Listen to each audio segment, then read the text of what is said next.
Matau tave, matyk mane ir būsim saugūs kelyje.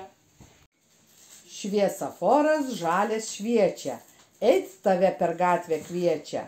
Kai raudonas užsidegs, kantriai tau palaukti teks.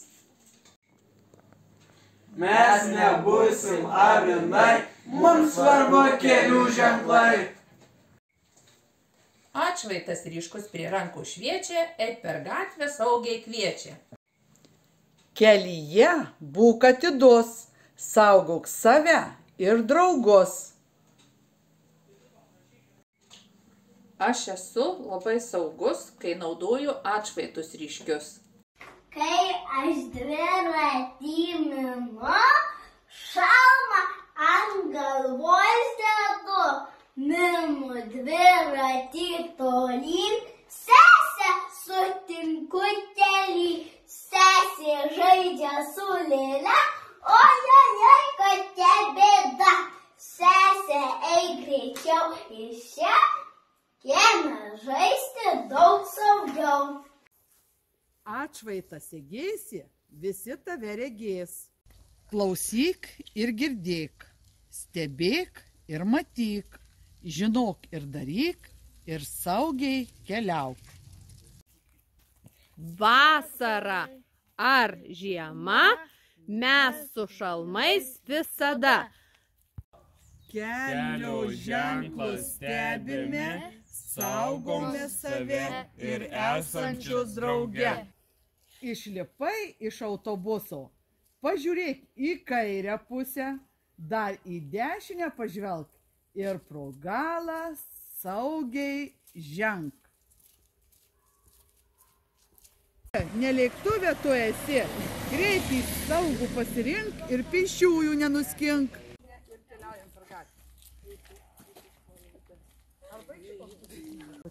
Jei stebėsi ženklus tu, būsi saugomas kitų.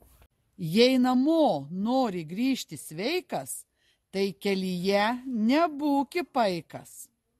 Vairuotojau, greitis didžiausias, tavo gyvybės priešas baisiausias. Jei būsi erelis kelyje, tai greitai atsidursi kapuose. Raudona, geltona, žalia, sankryžai laukia tavęs.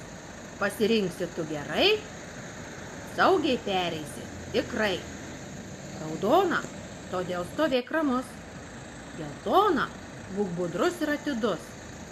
Žalia, pažiūrėk gerai ir kulniuok į namus guviai.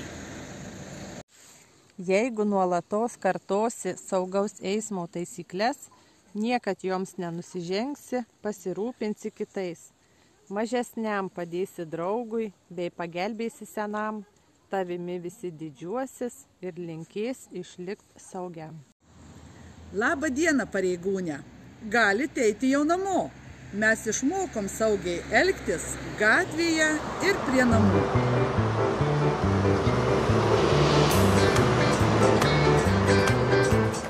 Rokas Rokelis riedėjo ratukais. Pamatė jis draugą ir galva susisuko. Nepaisydams greičio, nuvirto į griovį, sulūžo jis ranką. Rokas sušuko, man reikia pagalbos. Pribėgo draugelis ir ištiesė ranką.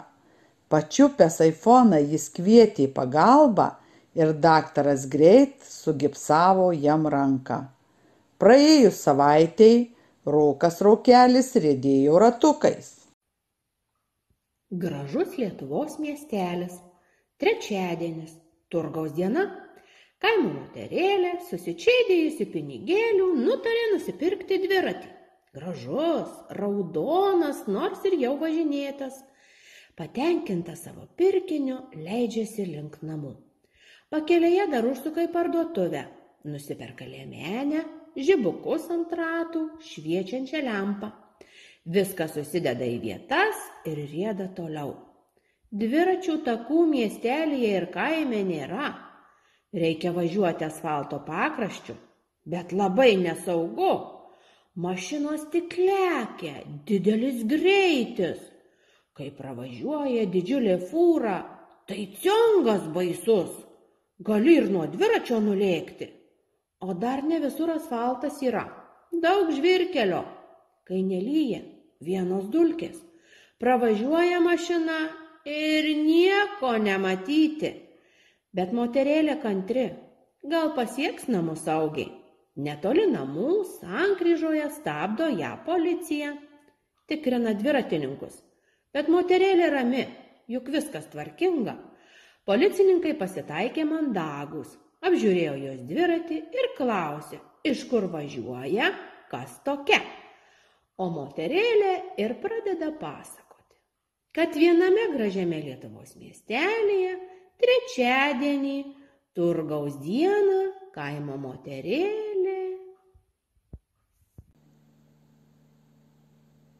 Dviratuku, paspirtuku, 2 vaikučiai, mokinukai, spyrė koją, mynė gazą, išriedėjo jie į trasą. Nesilaikė jie taisyklių ir nepaisė jie ženklų, drąsiai mynė pedalus, nežinodami kelių. Nepamatė šviesoforo ir raudonos jos spalvos, stabdžiai cypė, garsiai gaudė, šlumšt į griovį ir staiga 2 vaikučiai mokinukai atsibudo ir suprato, jog sapnavo, kad abu dviratuku, paspirtuku, 2 vaikučiai mokinukai. Dviračiai, mašinos, žmonės, eismas visur visada. Būkim saugūs, būkim budrūs, nepamirškim šito niekada. Štai pirmoji skanduotė, kurią konkursui atsiuntė gelgaudiškietė Ilona. Ji paminėjo, kad beveik visada į darbą važiuoja dviračiu ir mato įvairių eismo situacijų savo mieste. Ilona sako, tiek nedaug reikia, kad būtume visi saugūs ir laimingai pasiektume tikslą. Reikia tik vieno – būti kultūringu eismo dalyviu bei gerbti vieniems kitus. Toks ir buvo Gelgaudiškio bendruomenės centro atgaiva skelbiamo konkurso tikslas. Naudojant kūrybiškumą, formuoti eismo saugumo kultūrą tarp miesto gyventojų.